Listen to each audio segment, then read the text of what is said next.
Hi, welcome back. Okay, so earlier on we made some tomato sauce. This is my finished blitz version. Doesn't look much in the pot, but trust me, it tastes quite scrummy. You can see how red it is when I put the light on. That's because I used a lot of tomatoes in it, and I also put in carrot, so it gave it that nice vibrant colour. Okay, so we're now going to make meatballs for our spaghetti. So we're going to be using the sauce we did earlier. Here are my meatballs. I have used 5% mince, lean minced beef. However, if you prefer, some people prefer a slightly higher fatty mince. That's entirely up to you. Some people prefer pork. Some people prefer a mixture of pork and mince and beef, and others prefer things like turkey. I don't see why there's any reason why you couldn't also use soya mince or any other meat replacement in there. Chicken mince, if you like chicken instead. Do what you want. Have some fun. Try things out. Taste them. See what happens. So my meatballs, I started preparing them before I made the tomato sauce. So my meatballs I prepared quite a bit in advance. Be prepared to get your hands in. Be prepared to get them sticky.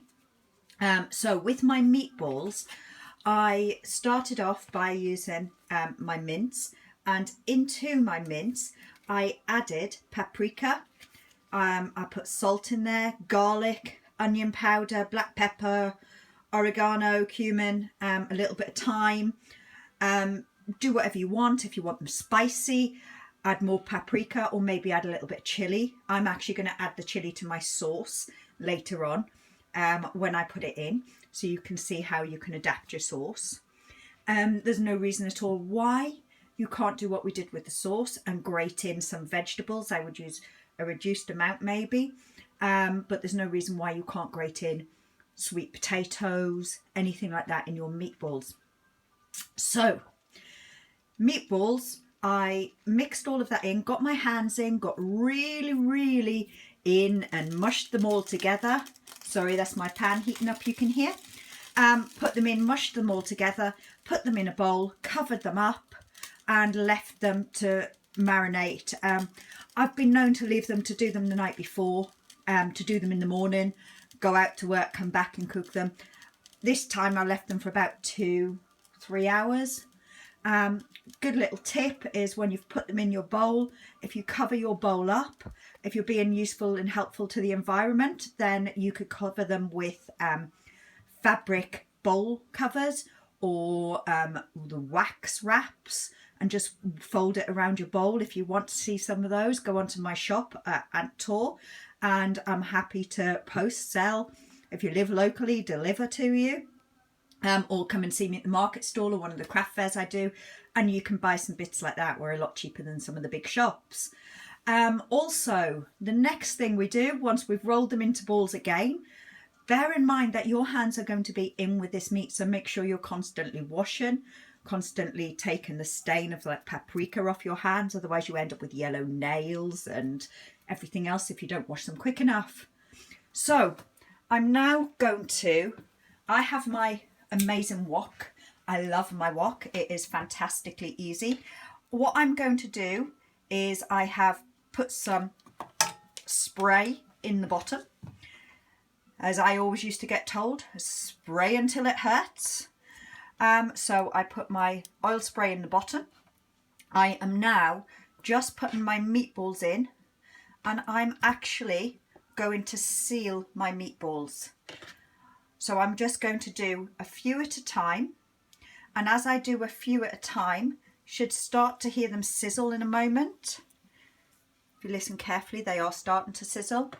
And I'm just going to turn them, brown them. Once they're browned, I'm going to put them back on here. They're not cooked, so it's not a problem. We're just going to start by turning and browning. Don't be in a hurry to do this. Don't have your heat up too high. Remember, you don't need to put too much fat in because there is still 5% fat in this meat. Or if you're using a higher one, you may decide not to put any oil or fat in at all for these. If you like really spicy, there's no reason why you can't look to do something really not good at this one-handed. You can't look to use a chili oil in there. A chili oil will just allow you to add an extra bit of spice at this part of cooking. So just go quiet and let you watch me turn some meatballs for a moment. Okay. As you can see, they're starting to seal. I personally don't like mine with the brown crisp bit to it, so I keep mine going quite quickly and just seal them in. If you like having a bit of colour on them, then by all means do yours and leave them for a little bit longer before you turn them. Okay.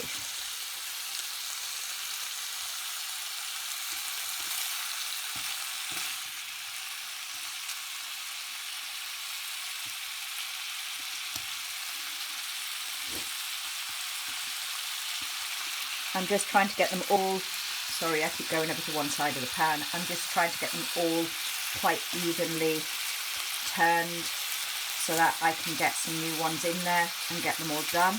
Again, I'm doing a bulk cook, so I have done quite a lot.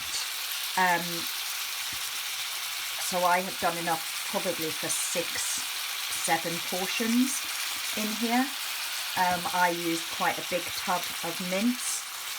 If you're only cooking for a family of 4, you may want to reduce it down to about 350, 500 grams. If you're adding your veg into your meat, you may want to reduce it a little bit further on the mince. I know these days you can buy your mince from a certain large supermarket, which has got vegetables already in it, so that the kids don't see you mixing the vegetables in with the mince. So it's all there for you. Okay. Keep them turning. I did a dinky one because I just use everything up. Sometimes I do a dinky one if there's bits left over. And when I do my dinky one with bits left over, all I do is use it as my taster to make sure I've got my flavours exactly where I want them to be. Now remember, we are not actually cooking these at the moment. All I'm doing is I am sealing them. Okay, I am not actually trying to cook my meatballs. So keep them turning, keep them sealing. Obviously, the higher the fat content in your meat, the better they stick together. The lower the fat content, the more you will need to massage your flavours into your meat as you go along. So, nearly there. Like I say, I'm doing quite a lot. I tend to go 4 or 5 meatballs per portion. I do them on top of spaghetti, and then you can sing that famous On Top of Spaghetti song, which I won't worry you all about my voice and singing. If you want something lighter, try to use a wholemeal spaghetti. I've never tried a gluten-free spaghetti, so I'm sure you can tell me what you think of it.